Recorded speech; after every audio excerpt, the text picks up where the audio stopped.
राष्ट्र की बात शुरू करते हैं। कांग्रेस के कार्यकर्ताओं को संबोधित करते हुए राहुल गांधी ने आज जमकर बीजेपी पर हमला किया। राहुल ने हिंदू और हिंदुत्व को अलग अलग बताते हुए बीजेपी और आरएसएस को नफरत फैलाने वाला बताया। राहुल गांधी हिंदुत्व की डिबेट में अचानक अचकूद पड़े। जरा सुनिए पहले राहुल गांधी क्या बोले, उसके बाद होगी बहस। हिंदू धर्म में और हिंदुत्व में फर्क है। हिंदुत्व को हिंदू की जरूरत नहीं होती या हिंदुत्व की जरूरत नहीं होती। आज के हिंदुस्तान में बीजेपी आरएसएस ने नफरत फैला दिया है और कांग्रेस की विचारधारा जो जोड़ने की, भाईचारे की, प्यार की विचारधारा है, उसको बीजेपी की नफरत भरी विचारधारा ने ओवरशैडो कर दिया है। इससे पहले आज एक बार फिर कांग्रेस के एक और नेता विवादों में फंस गए। दरअसल एक कार्यक्रम में राशिद अल्वी कह गए, राम का नाम लेने वाले सभी लोग संत या मुनि नहीं होते। अल्वी ने राम का नाम लेने वाले कुछ लोगों की तुलना राक्षस से कर दी। इसके बाद बीजेपी ने अल्वी पर राम भक्तों के अपमान का आरोप लगा दिया। हालांकि अल्वी ने इस पूरे मामले पर अपनी सफाई भी दी, लेकिन इस बयान पर बीजेपी हमलावर है। जरा सुनिए राशिद अल्वी का बयान और उनकी सफाई। बैठा है, जय श्री राम कह रहा है, मुनि नहीं, ये निश्चर घोरा, ये मुनि नहीं है, ये तो घोर राक्षस है। मैं आपसे बस इतनी बात कह के अब आपसे विदा लूंगा कि आज भी बहुत लोग जय श्री राम का नारा लगाते हैं, वो सब मुनि नहीं, वो निश्चर घोरा। और मैंने हरगिज ये नहीं कहा कि जय श्री राम बोलने वाला हर आदमी राक्षस होता है। मैंने कहा है कि जय श्री राम बोलने वाला हर आदमी मुनि नहीं होता है। मैंने ये भी कहा है कि देश के अंदर सही माने में राम राज्य आना चाहिए। कभी हिंदू, कभी हिंदुत्व, कभी आईएसआईएस, बोको हरम, कभी जय श्री राम, राक्षस। हिंदू और हिंदुत्व अलग अलग हैं। हिंदुत्व कुछ लोगों की नजर में कुछ और है। ये तमाम तरह के बयान चल रहे हैं। अब बीजेपी ने राहुल गांधी पर सीधे हमला कर दिया है। जब से सलमान खुर्शीद की किताब आई है, फिर राशिद अल्वी और अब राहुल गांधी का बयान। संबित पात्रा ने आज बीजेपी की तरफ से कहा कि कांग्रेस की विचारधारा को, हिंदुत्व के अपमान के लिए उन्होंने कांग्रेस की विचारधारा को जिम्मेदार ठहरा दिया। पात्रा ने विवाद के लिए सीधे राहुल को निशाने पर लिया है। जरा सुनिए। आपने आज जिस प्रकार से हिंदू धर्म और हिंदुइज्म के खिलाफ बोला है, this is against the basic tenants of Indian constitution. आपने ना ही भारत का संविधान पढ़ा है और उपनिषद तो बहुत दूर की बात है। आप केवल उपनिषद के नामों को उच्चारित करिए, यही हमारे लिए बहुत होगा। कि एक ऐसा वक्त था जब राहुल गांधी जी ने कहा था, मंदिर जाने वाले लड़कियां छेड़ते हैं, और मैं लिख के लाया हूं, हिंदू धर्म में मंदिर जाने वाले लोग लफंगे होते हैं। राहुल गांधी इलेक्शन से ठीक पहले जाते हैं मंदिर। चुनाव का मौसम अभी ठीक से शुरू भी नहीं हुआ है, लेकिन ये बार बार धर्म क्यों बहस में आ रहा है, इसी पर आज बहस करेंगे। राष्ट्र की बात में हमारा सवाल, हिंदुत्व की महाभारत में क्यों कूदे राहुल गांधी, और दूसरा, कांग्रेस और बीजेपी में क्यों बट गया धर्म। राष्ट्र की बात में आज बीजेपी की तरफ से राजीव जेटली आपकी टीवी स्क्रीन पर आ रहे हैं। कांग्रेस की तरफ से सुरेंद्र राजपूत हैं। आसिम वकार को आप देख रहे हैं एआईएमआईएम की तरफ से, और श्रीराज नायर हैं विश्व हिंदू परिषद के प्रवक्ता। आप सभी का स्वागत। क्या वजह है सुरेंद्र राजपूत, राहुल गांधी क्यों हिंदू और हिंदुत्व की बहस में कूद पड़े? आप तो अक्सर इस बहस से, इस विवाद से बचते थे, क्या हो गया अचानक? देखिए, राहुल गांधी जी किसी भी विवाद में नहीं पड़े, ना हिंदू ना हिंदुत्व के। सच बात यह है कि भारतीय जनता पार्टी जब जब चुनाव आते हैं मानक भाई, तब तब वो जब अपने काम नहीं बता पाती तो धर्म के पीछे शिखंडी की तरीके से छुप जाती है। आप राहुल गांधी जी का बयान पढ़िए, बयान सुनिए, उसमें गलत क्या है वो हमें बता दीजिए। एक शब्द भी गलत हो तो आप हमें बता दीजिए। लेकिन ये जो भारतीय जनता पार्टी वाले हैं, अगर हम ये पूछते हैं कि भाई चीन की सीमा सुरक्षित हो गई है, तो ये लोग कहते हैं कि साहब सेना का अपमान कर रहे हैं ये। जब हम कहते हैं चंदा चोर बीजेपी वाले देश का चंदा खा गए राम भक्तों का, तब ये कहते हैं साहब ये धर्म का अपमान कर रहे हैं, भगवान श्री राम का अपमान कर रहे हैं। जब हम ये कहते हैं कि हिंदुत्व के नाम पर नफरत की विचारधारा फैलाते हैं ये लोग, तब ये लोग कहते हैं कि साहब हिंदू धर्म का अपमान हो गया। राहुल गांधी जी ने बहुत स्पष्ट रूप से कहा है कि हिंदुत्व और हिंदू धर्म अलग अलग है।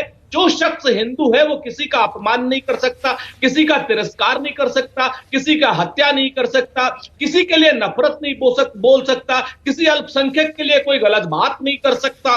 और ये जो हिंदुत्व के ठेकेदार है ये इस तरीके से कभी गौकशी के नाम पर किसी की हत्या कर देते हैं, कभी धर्म के नाम पर किसी की हत्या कर देते हैं, कभी दाढ़ी के नाम पर किसी आदमी को भीख मांगने से रोक देते हैं, और कभी जो है किसी भी आदमी को चूड़ियां बेचने तक से इंदौर में रोक देते हैं, उनको लूट लेते हैं सिर्फ हिंदुत्व के नाम पर। तो अगर राहुल गांधी जी देश के आईन को बचाने के लिए बात कर रहे हैं, धर्म को बचाने के लिए बात कर रहे हैं, हिंदू धर्म की सनातन रीति की बात कर रहे हैं, तो वहां पर गलत क्या कर रहे हैं? नहीं, गलत नहीं है, लेकिन यह भी तो सच है कि राहुल गांधी ने सुरेंद्र राजपूत खुद मान लिया कि कांग्रेस की विचारधारा बीजेपी की विचारधारा पर हल्की पड़ रही है, बीजेपी की विचारधारा भारी पड़ रही है। कांग्रेस की विचारधारा जो गांधी की विचारधारा है वो मिटी नहीं है, लेकिन वो बैकग्राउंड में चली गई है। आजकल कोई उसके बारे में बात नहीं करता है। बिल्कुल, आपकी बात से मैं 100% सहमत हूं। आप मुझे मानक भाई बता दीजिए, आप अपने दिल पे हाथ रख के बता दीजिए, क्या राहुल गांधी जी से बड़ा ईमानदार नेता वर्तमान वक्त में आपको मिलेगा, जो अपनी कमजोरी को स्पष्ट रूप से ग्रहण कर रहा है और सार्वजनिक रूप से उस चीज को मान रहा है कि हां हमारी विचारधारा कमजोर हुई है और उसको मजबूत करने की आवश्यकता है। जहरीली विचारधारा अंततोगत्वा हारेगी और हमारी जो इंसानियत की विचारधारा है वो जीतेगी। नहीं, अगर आप ईमानदारी से ये मान रहे हैं कि आपकी विचारधारा कमजोर हुई है, अलोकप्रिय हुई है, तो ये भी तो मानना पड़ेगा कि क्यों हुई है। सिर्फ ये कहने से काम नहीं चलेगा ना कि बीजेपी के पास मशीनरी है इसलिए आपकी विचारधारा को बदनाम कर दिया। आपको मुस्लिम पार्टी का तमगा अगर मिला तो कोई वजह रही होगी ना सुरेंद्र राजपूत। मैं सहमत हूं, मैं आपकी बात से फिर सहमत हूं। राहुल गांधी जी भी सहमत है। राहुल गांधी जी ने इसके बाद इसीलिए एक बहुत बढ़िया बात कही मानक भाई, उन्होंने कहा कि अब चाहे छोटा नेता हो चाहे बड़ा नेता हो, आइडियोलॉजिकल प्रशिक्षण शिविर बहुत आवश्यक है जो हमारे यहां होने बंद हो गए। अरे आपके जो नेता ये बार बार हिंदुत्व की तुलना ISIS, बोको हराम, फिर जय श्री राम वाले राक्षस हैं, अगर ऐसे बयान देते रहेंगे तो ये तो होगा ही, बीजेपी हमला करेगी, नाराज होगी, उसे मुद्दा बनाएगी। ऐसे में राहुल गांधी कितना भी कहते रहे कि हमारी विचारधारा कमजोर इसलिए हो रही है क्योंकि हमारे पास मशीनरी नहीं है। अरे आपकी मशीनरी तो उल्टा काम कर रही है ना। मैं आपसे फिर से मैं बताऊं, आपसे मैं सहमत हूं। दो बातें मैं बहुत स्पष्ट बता दूं कि पहले अभी राहुल गांधी जी पर आप बात कर रहे थे, अब आप सलमान खुर्शीद साहब पर आ जाइए। मैं साफ कहता हूं आपसे कि अगर कोई दल या कोई संगठन या किसी संगठन VHP हो, बजरंग दल हो या RSS हो, उसकी तुलना अगर किसी दूसरे दल से की जाती है और उसको कहीं कोई आपत्ति है तो उसे कोर्ट ऑफ लॉ जाना चाहिए। इन सारे संगठनों को अगर आपकी विचारधारा से असहमति है, कोई दिक्कत है, तो निश्चित तौर पर ये कोर्ट जाएं और सलमान खुर्शीद को कोर्ट में घसीटें। हम पूरी तरीके से तैयार हैं इस चीज के लिए। इसी देश में, इसी देश के संविधान में कहीं ना कहीं कुछ संविधान में कहने की आजादी है, तभी तो अगर साध्वी जो थी इनकी निरंजना रामजादे और हरामजादे कहकर के भी बाहर रहती हैं, उस पर कभी कोई बहस नहीं होती। शूर्पणखा कहते हैं नरेंद्र मोदी जी रेणुका कुमार को, उस पर कोई बहस नहीं होती। 52 करोड़ की गर्लफ्रेंड कहते हैं, उस पर कोई बहस नहीं होती। राजीव जेटली, कोई तो वजह है, जैसा मैंने शुरू में कहा ना राजीव जेटली, कोई तो वजह है कि राहुल गांधी इस बार हिंदुत्व और हिंदू धर्म के मुद्दे पर खुलकर खेल रहे हैं, फ्रंट फुट पर बैटिंग कर रहे हैं। मैं बार बार कह रहा हूं कुछ दिन से कुछ तो बदला है राजीव जेटली। ऐसे में आपको क्यों इतना भरोसा है कि यह मुद्दा एक बार फिर से आपके लिए चल जाएगा और कांग्रेस के लिए नुकसानदायक होगा? नहीं, इस बात की खुशी हमें कि खुलकर खेल रहे हैं, फ्रंट फुट पे खेल रहे हैं, बाहर निकल आए हैं, बता दिया है कि यही हमारी विचारधारा थी, बता दी यही हमारी सोच थी। जो सोच दबा के रखी थी, जो सोच कहीं ना कहीं पे छाती में बोझ डाल रही थी, वो सोच अब बाहर निकलनी शुरू हो गई। अरे दीजिए गाली, बेकार होते हैं हिंदू, बेकार है हिंदुत्व। कहां से आ गया हिंदू, कहां से आ गए हिंदुत्व? हमारी जो विचारधारा है वो कमजोर पड़ रही है क्योंकि अब जनता जाग चुकी है, जनता अपनी आइडेंटिटी लेकर आ रही है, जनता अपने अधिकार मांगती है। जनता कहती है कब तक मैं लुटती रहूंगी, जनता कहती है कब तक मेरे अधिकार सीमित करके किसी एक जगह पर छोड़ के जाएंगे। अरे जनता जागे और जनता अपना न्याय देगी, उनसे न्यायालय में लेकर के जाएंगे। हमने सोचा था शायद राहुल गांधी जी माफी मांगेंगे कि मेरे सबसे वरिष्ठ नेता मेरी इन नीतियों में, जिस तरीके की किताब में उन्होंने बात लिखी है उससे हम बिल्कुल भी इत्तेफाक नहीं रखते। लेकिन राहुल गांधी जी 4 कदम आगे निकले, उन्होंने कह दिया हिंदुत्व। अब सोचिए, हिंदुत्व क्या राहुल गांधी जी ने कभी भी किसी डिबेट, किसी शो, किसी स्टेटमेंट में कहा है इस्लाम अच्छा है या शरिया अच्छा है, मुसलमान अच्छा है या मुस्लिम अच्छा है?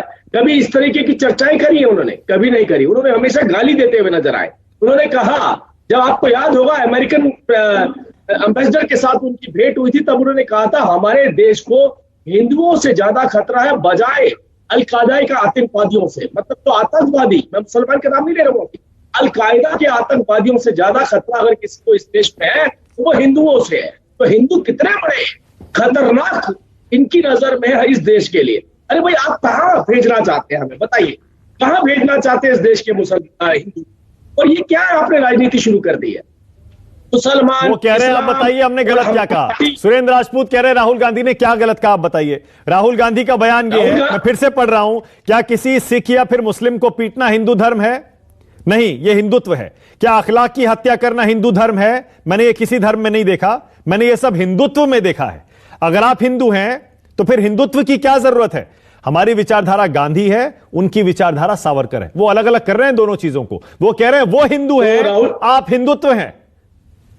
तो राहुल गांधी जी ने कबूल कर लिया कि हिंदू किसी सिख को नहीं मार सकता, और हिंदू नहीं मार सकता तो वो कौन हो सकता है जो मार सकता है?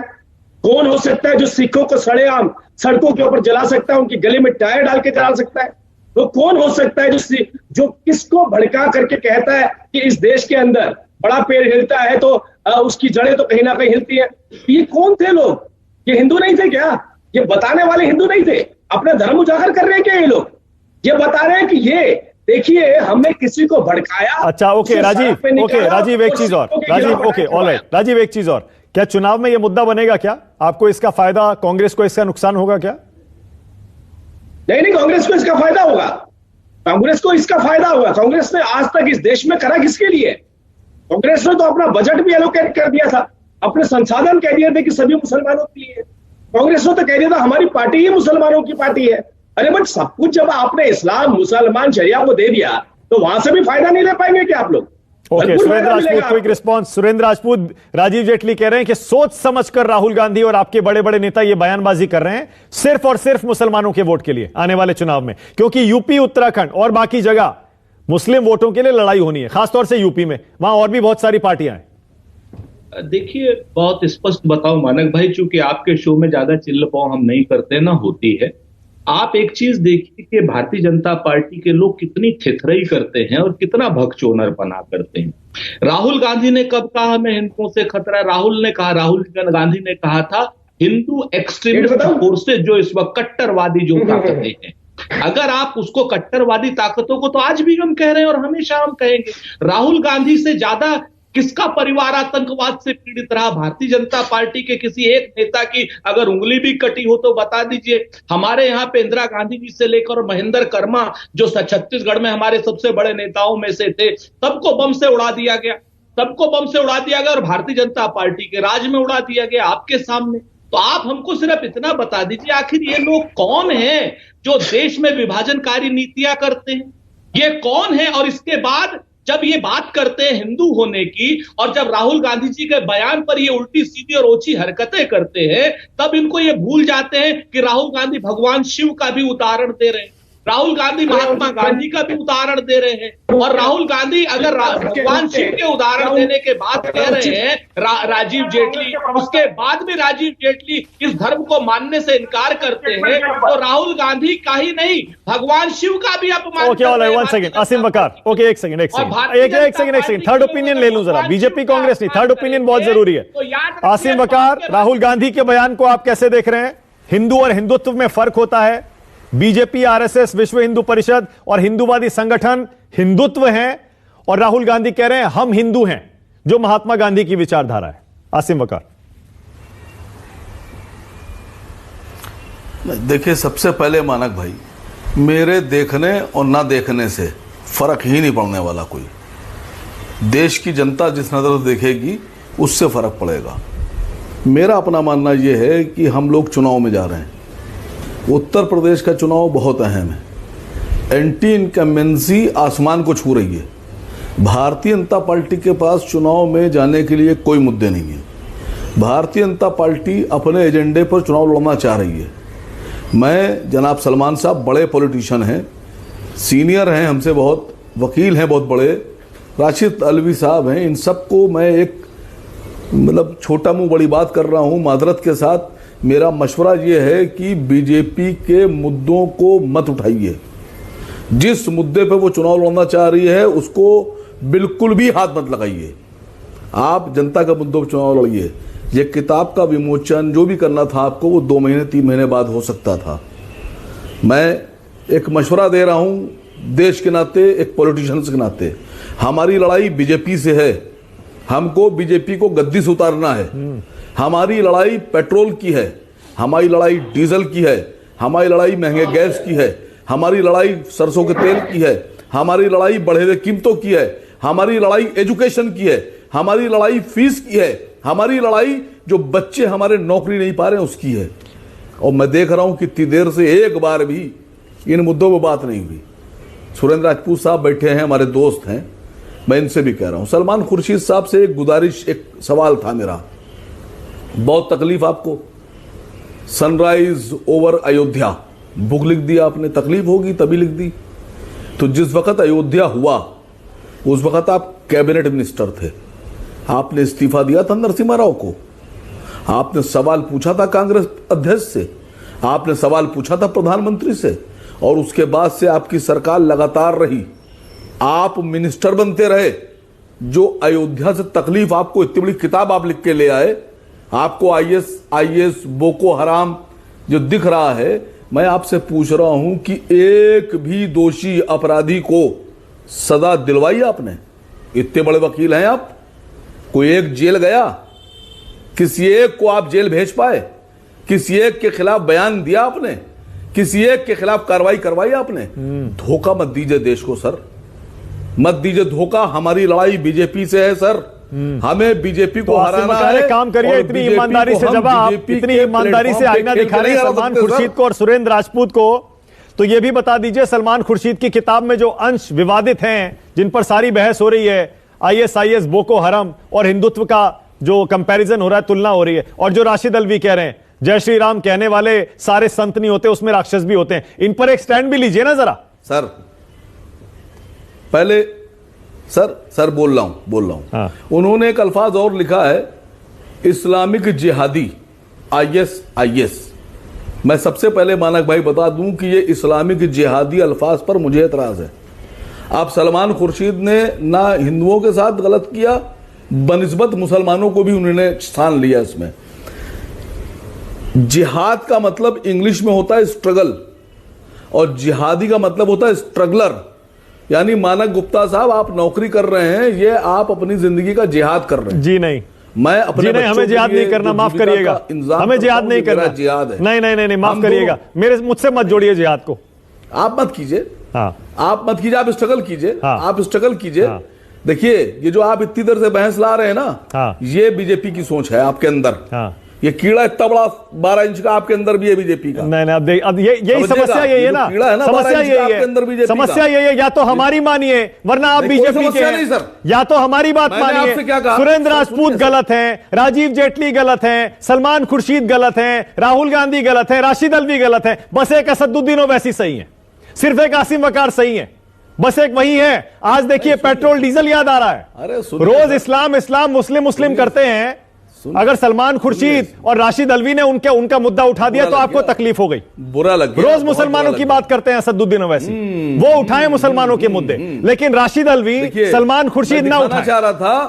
मैं दिखाना चाह रहा था कि बीजेपी नहीं, मैं दिखाना चाह रहा था सलमान खुर्शीद ने, मुझे आप बताइए, सलमान खुर्शीद और राशिद अल्वी मुद्दा क्यों नहीं उठा सकते? जो मुद्दा आप रोज उठाते हैं, ये मुद्दा आप रोज उठाते हैं। असदुद्दीन ओवैसी रोज मुद्दा उठाते हैं, आरएसएस का, विश्व हिंदू परिषद का, बीजेपी का। ये मुद्दा सलमान खुर्शीद और राशिद अल्वी क्यों नहीं उठा सकते? सुनिए सर, बताइए। सुनिए, अच्छा सुनिए, मैं बोल रहा हूं। मेरा अपना मानना यह है कि आईएस बोको हराम की तुलना करना थी, मैंने कल भी एक चैनल पे बोला है, तो संगठन की तुलना संगठन से कर देते। आपको विश्व हिंदू परिषद से तकलीफ, बजरंग दल से तकलीफ, दुर्गा वाहिनी से तकलीफ, हिंदू सेना से तकलीफ, युवा वाहिनी से तकलीफ, हिंदू महासभा से तकलीफ। आप इन संगठन की तुलना आप कर सकते थे दूसरे जो मुस्लिम नाम के संगठन चल रहे हैं उनसे, लेकिन एक संगठन की तुलना एक धर्म से करना, धर्म से करना संगठन की तुलना, मैं इसके खिलाफ हूं सर। मैं खिलाफ हूं इसके, मैं खिलाफ हूं सर इसके। ये हुई ना बात श्रीराज नायर। मेरी समझ से सर, सुनिए सर, सुनिए सर, सुनिए, एक लाइन और बोल दूं, एक लाइन और बोल दूं। अगर किसी हिंदू नाम के व्यक्ति ने बैंक लूटा तो पूरा हिंदू धर्म लुटेरा नहीं हो सकता, डाकू नहीं हो सकता, वो व्यक्ति हो सकता है। और अगर किसी मुस्लिम नाम के व्यक्ति ने किसी का बलात्कार किया तो पूरी कौम बलात्कारी नहीं हो सकती, वो व्यक्ति हो सकता है। मेरा मानना यह है संगठन की तुलना संगठन से करते, श्रीराज नायर, संगठन की तुलना धर्म से नहीं हो सकती सर। ये बात कोई धर्म नहीं कहता है कि आप ये बात समझ में आती है। ये बात की अब आपने। श्रीराज नायर बोलिए। श्रीराज नायर, पहले आप जवाब दीजिए आसिम वकार का। आप डर गए, पहले आसिम वकार का जवाब दीजिए। श्रीराज नायर वो कह रहे हैं आप भी जिहाद कर रहे हैं। देखिए मानक जी, मैं बड़ी शांतिपूर्वक सुन रहा था सभी लोगों को, तो मैं भी चाहूंगा कि मुझे कम से कम 40 सेकंड दिया जाए। इस देश का दुर्भाग्य है, हम इस विश्व का सबसे बड़ा लोकतंत्र है और लोकतंत्र में एक पॉजिटिव, एक कंस्ट्रक्टिव ऑपोजिशन, एक सकारात्मक विपक्ष होना चाहिए।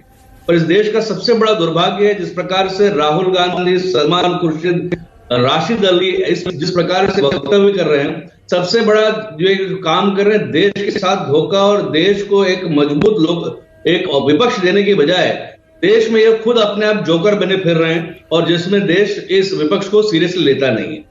जिस प्रकार से स्टेटमेंट्स बोको हराम, आईएसआई ये सब दे रहे हैं, आपने स्वयं देखा इतने साल से किसी भी, चाहे बजरंग दल, मैं विश्व हिंदू परिषद का प्रवक्ता हूं, हमने कभी किसी प्रकार का इस देश में देश विरोधी गतिविधियां नहीं की हमारे, और बोको हराम और आईएसआई की तरह किसी का गला नहीं रेंदा, गला नहीं काटा, जय श्री राम बोल करके किसी ने आज तक धमाके नहीं किए। और ये इस्लामी जिहादी पूरे विश्व में, चाहे सीरिया से लेके इराक से लेके लेबनान से लेकर के स्पेन, टर्की, कहां धमाके नहीं किए। इस पूरे विश्व को इस्लामिक जिहाद से क्या भोगना पड़ रहा है, मानवता को क्या भोग रहा है, जिस प्रकार से टावर उड़ा करके हजारों लोगों को मार दिया गया। और इस प्रकार से इस्लामिक जिहादियों को, आईएसआईएस को विश्व हिंदू परिषद या बजरंग दल से कंपेयर करना ये गैर जिम्मेदाराना बात है।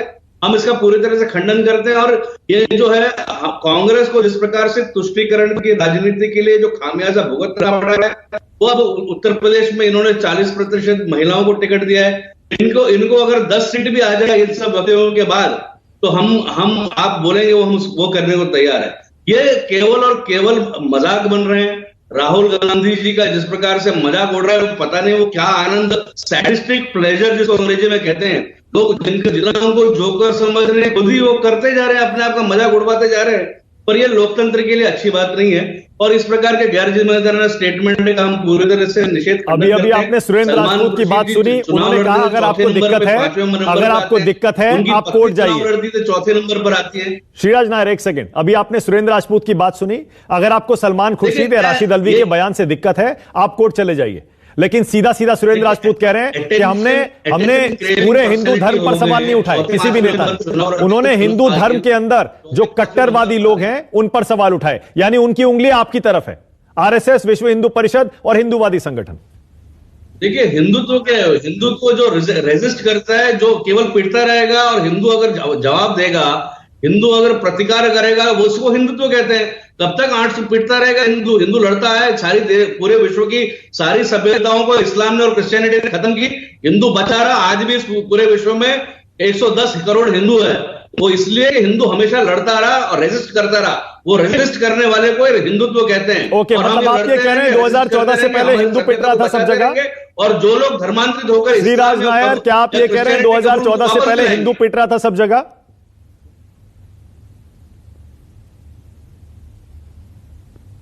जी, मुझे आवाज नहीं आ रही।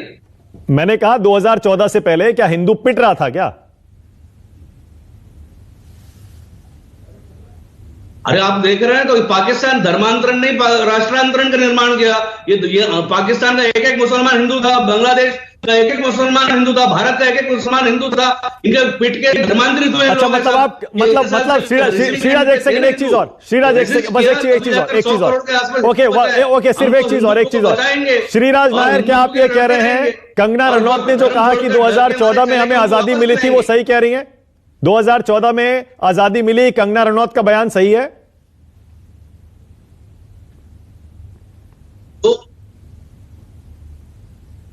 2014 में हिंदुत्व का जागरण हुआ, हिंदू एकत्रित हुआ, हिंदू संगठित हुआ और एक हिंदू अनुकूल वातावरण का निर्माण हुआ, ये मैं कहूंगा। Okay, alright. सुरेंद्र राजपूत, आप तो दोनों के बीच फंस गए। यहां से बीजेपी आरएसएस आपको घेर रहा है, उधर से आसिम वकार बैठे हैं आपको घेरने के लिए। वो कह रहे हैं मुस्लिम वोट आपको मिलेगा नहीं, ये कह रहे हैं हिंदू वोट आपको मिलेगा नहीं। यही दिक्कत होती है आपकी, आप फंस जाते हैं। मानक भाई, सच बात यह है, जब देश को बचाना होता है तो आपको अपने चुनावी हित किनारे रखने होते हैं। जब आपको धर्म को बचाना होता है तो आपको अपनी जिंदगी किनारे रखनी होती है। हम दोनों के लिए तैयार हैं, हमें कोई आपत्ति नहीं, कोई दिक्कत नहीं। 3-4 चीजें बड़ी महत्वपूर्ण कही अभी नायर साहब ने भी, आसिम वकार साहब ने भी और आपने भी। आपने सारी चीजें, सबके सारी परतें खोल करके रख दी और आपने बता दिया इन सब लोगों को कि धर्म हमारा तब संकट में नहीं था जब 700 साल से ज्यादा मुस्लिम रूलर ने रूल किया यहां पर, तब हमारा धर्म संकट में नहीं आया। 200 साल अंग्रेजों ने रूल किया, तब हमारा धर्म संकट में नहीं आया। और उसके बाद आजादी के 70 साल तक कांग्रेस 2014 तक रही, तब तक हमारा धर्म संकट में नहीं आया। हमारा धर्म संकट में 2014 के बाद आ गया, जबकि सारे के सारे भाजपा के राष्ट्रपति, उपराष्ट्रपति, प्रधानमंत्री सब के सब हिंदू थे, तब हमारा धर्म संकट में आ गया। अरे बीच में मत बोलो श्रीराज नायर, करके वन बाय वन, बीच में मत बोलो प्लीज, वन बाय वन। हाँ, ठीक। तो मैं आपको बताऊं, तब हमारा धर्म संकट में आ गया। 2014 के बाद हमारा धर्म संकट में आ गया। नरेंद्र मोदी की क़यादत में धर्म संकट में आ गया। आप विश्व हिंदू परिषद के अशोक सिंघल के समय धर्म संकट में नहीं आया। इनकी जो आज की जो वो है, पता नहीं कौन है इनके राष्ट्रीय अंतरराष्ट्रीय अध्यक्ष, तब इनका धर्म संकट में आ गया। आज की डेट में अमित शाह के गृह मंत्रालय के अधीन में हमारा धर्म संकट में आ गया। जो धर्म अकबर के जमाने में नहीं आया, औरंगजेब के जमाने में संकट में नहीं आया, आज हमारा धर्म संकट में आ गया। यही सबसे बड़ी विडंबना है भारत की कि वोट लेने के लिए भारतीय जनता पार्टी और उनके अनुसांगिक संगठन के लोग कितना देश को तोड़ेंगे। एक कोई आदमी गाय ले जा रहा है, उसको मार देना धर्म है क्या? एक कोई फालू खान कुछ काम गलत काम नहीं कर रहा है, उसको भीड़ से कुचल करके मार देना धर्म है? और उसके बाद राजस्थान के हाई कोर्ट में झंडा लगा देना धर्म है क्या? कश्मीरी पंडित जब कश्मीर से पलायन कर रहे और उनका पलायन नरेंद्र मोदी की सरकार में, हिंदूवादी सरकार में हो रहा है, आज कश्मीरी पंडितों का पलायन धर्म है क्या? संजय निषाद तो भारतीय जनता पार्टी, आसिम वकार को जवाब नहीं देंगे क्या? सुनिए, आसिम वकार को जवाब नहीं देंगे क्या? सर सुन लीजिए प्लीज। संजय निषाद जो भारतीय जनता पार्टी की सहयोगी पार्टी है, उसने भगवान श्री राम पर, माता कौशल्या पर, राजा दशरथ पर इतनी अभद्र और इतनी अपमानजनक टिप्पणी की है उनके जन्म को और उनकी वल्दियत को लेकर के। ओके, सुरेंद्र राजपूत, राजीव जेटली से जवाब लूंगा, लेकिन मैं पहले चाह रहा हूं आसिम वकार का भी जवाब दे दीजिए। तो संजय निषाद, आसिम वकार आपको सलाह दे रहे हैं, वो कह रहे हैं मुस्लिम वोट नहीं मिलने वाला। अपने नेताओं से कहिए बीजेपी के उन मुद्दों को हवा ना दे जिस पर वो और मजबूत हो जाती है। मैं बिल्कुल सहमत हूं। मैं आसिम वकार की एक बात से, तमाम मुद्दों से असहमत हूं, लेकिन एक मुद्दे से सहमत हूं कि इस चुनाव में, जो उत्तर प्रदेश का चुनाव है, इसमें सारे लोगों को, जो सलमान खुर्शीद हो, चाहे राशिद अल्वी हो, चाहे कितना भी ये सही बोल रहे हैं, इन सब मामलों से परहेज रखें, क्योंकि भारतीय जनता पार्टी वाले किसी भी सही मुद्दे को भी विवादित रूप से करने के लिए आगे बैठे हुए हैं। संजय निषाद पर मैं राजीव जेटली से जरूर अपेक्षा करूंगा कि इतना गंदा बयान दिया, अभी तक वो जेल नहीं गया। ओके, राजीव जेटली, ऑलराइट, राजीव जेटली बोलिए। राजीव, जवाब दीजिए। मानक भाई, मेरा तो सुनने का मन कर रहा है, बोलने का मन ही नहीं कर रहा, क्योंकि मुझे जो जानकारी नहीं थी वो मुझे जानकारी आसिम वकार साहब ने और राजपूत जी ने दोनों ने मिलकर दे दी। आसिम वकार साहब ने आपके चैनल पे इशारों में कहा, अरे 4 महीने रुक जाते, अपने विचारों को रोक लेते 4 महीने के लिए, 4 महीने बाद इस किताब को लेके आते जब उत्तर प्रदेश के चुनाव खत्म हो जाते, उसके बाद हम दोनों मिलकर खेलते इस खेल को। आपने 4 महीने पहले क्यों किताब लेकर के आए? और अब राजपूत जी ने कह दिया, मैं इस बात से इत्तेफाक रखता हूं कि सलमान खुर्शीद साहब को किताब अभी नहीं लानी चाहिए थी, मतलब अपने विचारों को दबा के रखना चाहिए था। और राहुल गांधी जी से भी रहा नहीं गया, उन्हें भी लगा, अरे भाई मैं भी बाहर निकलो, उन्होंने भी अपनी भावनाओं को प्रकट कर दिया जिसको छुपा के रखना चाहिए था। मैंने आपसे कहा था छाती फट रही थी, बोझ था छाती पे, बाहर निकालना था। ये है हमारी विचारधारा। एक बात तो स्पष्ट कर दी। और तीसरा, भारतीय जनता पार्टी के सभी नेताओं का नाम ले दिया कि ये तो हिंदू है, ये तो हिंदू है, प्रधानमंत्री हिंदू है, गृह मंत्री हिंदू है, राष्ट्रीय अध्यक्ष हिंदू है, अच्छा हमारे सारे नेताओं का नाम दे दिया ये तो हिंदू है। तो मतलब हमारी पार्टी तो हिंदू की पार्टी हो गई और आपकी पार्टी मुसलमान की पार्टी हो गई। जैसा कि राहुल गांधी जी ने एक जो उर्दू सम्मेलन था जिसके अंदर इस बात को कोट किया था कि हमारी तो कांग्रेस पार्टी ही मुसलमानों की पार्टी है। तो आपने डिवीजन तो खुद कर दिया कि अब आप हो गए मुसलमान के और हम हो गए हिंदू के। अब आपको हिंदू, जब हमारी पार्टी हिंदू की हो गई तो ये तो बिल्कुल विपक्ष का एक सबसे बड़ा धर्म होता है कि गाली निकालो उनकी विचारधारा को। तो हिंदू को गाली निकालो और हिंदू अच्छा, सुरेंद्र राजपूत को एक रिस्पॉन्स, हिंदू और हिंदुत्व को गाली निकालेंगे तो सीधा सीधा भारतीय जनता पार्टी। ये बता दीजिए मानक भाई कि इस तरीके की बकवास अगर टीवी पर होने लगेगी कि भाई हमने ये कहा नरेंद्र मोदी जी हिंदू है और उनके रहते हुए हिंदू खतरे में आ रहा है, हिंदू खतरे में आ रहे हैं, तो उसका मतलब हम मुसलमान हो गए। मानक भी मुसलमान, हिंदू खतरे में आ पागल राहुल गांधी जी ने बोला है भाई, आपने कहा हम लोग हथियारे हैं, हम लोग। ओके आसिम वकार, ऑलराइट आसिम वकार, ये बहस चलती रहेगी क्योंकि आज मुद्दा उठा है इसलिए उठ गया। आपको लगता है यूपी के चुनाव में आसिम वकार धर्म एक मुद्दा बनेगा या धर्म के आधार पर इस बार वोट नहीं पड़ने वाला है? नहीं साहब, हमारी तो कोशिश ये रहेगी निजी तौर पर, जाती तौर पर कि ये मुद्दा ना बने, क्योंकि इस मुद्दे पर भारतीय जनता पार्टी चाहती है कि चुनाव हो और हमारा और आपका नहीं, सुरेंद्र राजपूत का फर्ज बनता है, बाकी लोगों का, सपा वालों का, बहुजन वालों का, कि इनके मुद्दों पर चुनाव ना हो। आपको नहीं, आप तो जिहाद से भी नफरत करते हैं, स्ट्रगल से भी नफरत करते हैं, आपका नहीं सर। आप इसको निजी तौर पर मत लीजिए। हाँ। जिहाद का मतलब आपके लिए कुछ और होगा, मेरे लिए कुछ और है। मैं नहीं जुड़ना चाहता इस शब्द से, आप जुड़ सकते हैं, आपको आजादी है। अच्छा, मैं तो अच्छा, जितनी आजादी आपको है उतनी मुझको भी है, इस पर मुझसे नाराज मत होइए। अरे सर, कमाल करते हैं आप भी। अरे सर नाराज नहीं हूं। हाँ सर सुनिए तो सर, एप्पल माने सेब। हाँ। हमारे लिए एप्पल माने सेब। हाँ। आपके लिए क्या है? आपके लिए एप्पल माने, आपके लिए एप्पल माने कद्दू। सर मीनिंग कैसे बदल देंगे सर? इतना सिंपल नहीं है ना, आपको भी पता है। जिहाद के अर्थ को लेकर ही बहुत बड़े बड़े इस्लामिक स्कॉलरों की अलग अलग राय है। आप कहां मुझे नाचीज को उर्दू के बारे में, अरबी के बारे में मुझे ज्यादा नहीं पता है। अलग अलग जो इस्लामिक स्कॉलर हैं वही इसको अलग अलग तरह से उसका विश्लेषण करते हैं। इसीलिए इस बहस को छोड़ दीजिए ना, जाने दीजिए, फिर कभी करेंगे जब ये मुद्दा उठेगा जिहाद शब्द का। आज मैं कह रहा हूं आपसे कि यूपी का चुनाव धर्म पर होगा या नहीं होगा? संजय निषाद के बयान पर कोई जवाब नहीं लिया। सुनिए, पिछले चुनाव में मैं बताऊं आपसे, अभी आपके चैनल पर ये जो विश्व हिंदू परिषद वाले हैं, इन्हीं ने इस्लामिक जिहाद 3-4 बार कहा। मैं एतराज करता हूं इस पर। इस्लाम में जिहाद अगर आप कह रहे हैं तो आतंकवाद अलग होता है, दहशतगर्दी अलग होती है, उसको टेररिज्म बोलते हैं। टेररिज्म बोलिए, टेररिज्म। और हम आपकी पिच में बिल्कुल नहीं आएंगे। 2014 के चुनाव से पहले कांग्रेस के कुछ बड़े नेता ये कह रहे थे खून की दलाली, लाशों के सौदागर। तो मैंने उस वक्त MIM में नहीं था, मैंने उस वक्त एतराज किया। तो एक कांग्रेस के बड़े लीडर ने मुझसे कहा कि आपको राजनीति कितनी आती है? मैंने कहा नहीं, आपके बराबर नहीं आती है। हाँ। कहने कि आपको पता है क्यों कहा जा रहा? मैंने क्यों कहा जा रहा? कहने 2002 के दंगे के लिए। तो मैंने कहा 2002 के दंगे के लिए आप लाशों का सौदागर कह रहे तो सबूत होंगे? कहने कि जी बिल्कुल सबूत है, सोनिया जी के पास है, फला के पास है। तो मैंने कहा फिर जेल क्यों नहीं भेजा? ओके, मेरे पास टाइम खत्म हो गया। ऑलराइट, मेरे पास टाइम खत्म हो गया। छोटी सी सलाह मैं भी आपको देता हूं आसिम वकार। आप जो सुरेंद्र राजपूत की पार्टी को सलाह दे रहे हैं कि अपने नेताओं से कहिए ऐसे मुद्दे ना उठाए, अरे भाई आपको भी ये सलाह जाती है, ये खुद पर भी लागू करिए। आप और आपके नेता भी रोज बीजेपी को ऐसा एक मुद्दा दे देते हैं जिसे वो जरूर उठाती है और बुनाने की कोशिश करेगी। राष्ट्र की बात में आने के लिए बहुत शुक्रिया। आज आसिम वकार, श्रीराज नायर, सुरेंद्र राजपूत और राजीव जेटली। छोटा सा ब्रेक ले रहा हूं, खबरें जारी है। राष्ट्र की बात।